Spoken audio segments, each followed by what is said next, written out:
With YouTube demonetizing independent media, please consider becoming a patron today for just $1 per month. Link below.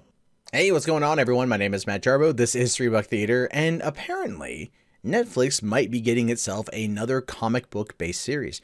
And I feel like this is probably the best move for them, considering, well, they're going to be losing any new Marvel shows, and all the other Marvel content on there is going to end up going away, as well as all of the DC content that isn't really on there, but if there ever was an opportunity for it to be on there, is going to go away too, with the DC Universe streaming service.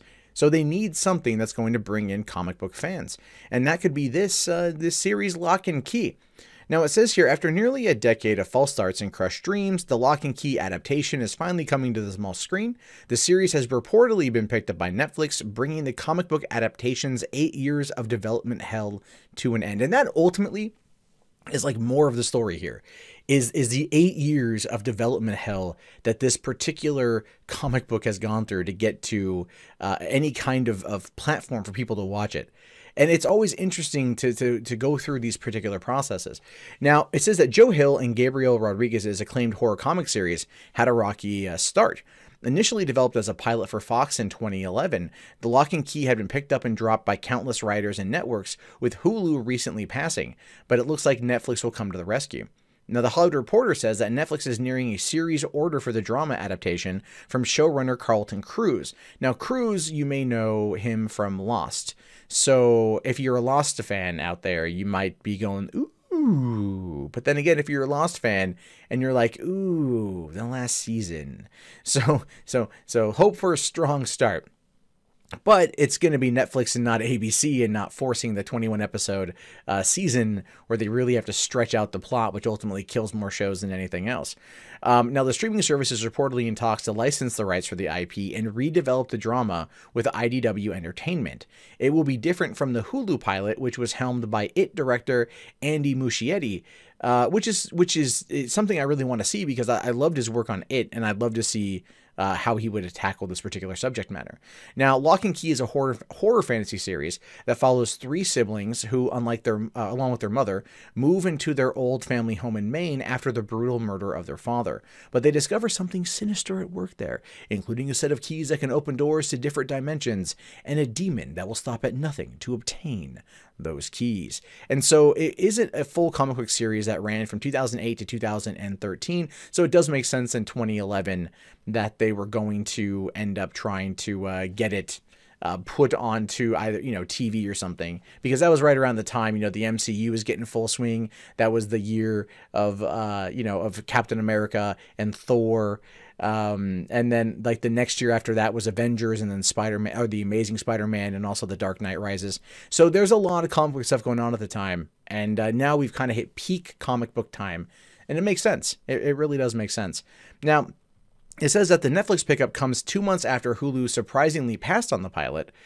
Cuse and Muschietti shopped the pilot around to networks, including Amazon, Netflix, Apple, and Netflix has reportedly picked up the series, which will be redeveloped with an entirely new cast and director. Muschietti will still be credited as an exec producer, and that makes sense because he's busy working on It Chapter 2, which is going to probably be one of the biggest films of 2019 when it comes out. And it goes on to say here that the show was originally first developed for Fox by director Mark Romanek, who did 1 Hour Photo and Never Let Me Go. The pilot was screened at Comic-Con, but Fox ended up passing on it. A year later, Universal considered adapting the comic into a movie trilogy from Roberto Orci and Alex Kurtzman, but it fell apart again. And that might have been right around the time that Roberto Orci and Alex Kurtzman were basically breaking apart. And so that, and then this is here in 2016, IDW, was developing a new take on the show. And, so hopefully it will go through, because here's the way I see it. A show like this, a comic book like this, definitely needs to have no tethers in regards to a network and appealing to advertisers. A show like this will do well not being stuck in that particular trap like so many other shows before it had. And a series like this on Netflix will be good because, like I said, it gives Netflix the opportunity to really take away a bit from Marvel, right? To go in and, cause here's, okay, look, let's be fair. Let's be realistic here. When it comes to like comic book stuff, it's Marvel, DC. Like that's like the movies, the entertainment side of things. Everyone knows that, people like that. You've also got Mark Millar, who's got Millar World that was recently purchased by Netflix, and they're going to want to adapt those movies and those properties, or those comics and properties for movies and TV shows at Netflix. That's why Netflix is doing it. Netflix is going to start building up this comic book library, this you know, catalog of these types of shows. They're doing Sabrina the Teenage Witch, you know what I mean? And they're doing all this in order to offer some kind of alternative to just the Marvel DC fare, that are going to go off and do their own thing. And that's good, actually. That's good. And the reason why it's good is because as much as I enjoy Marvel and I enjoy DC, it's going to be very nice to see other properties get that type of attention. Other properties get the small screen adaptation in order to then go and be witnessed by a new audience. And that to me is more exciting from a storyteller perspective than a comic fanboy. And so that's where we're at right now. We're hoping this is going to happen. I'm hoping this is going to happen. Be sure to let me know what you guys think in the comments below. Do you think this is a good idea, a bad idea? Should Netflix do it? Is Hulu dumb for passing?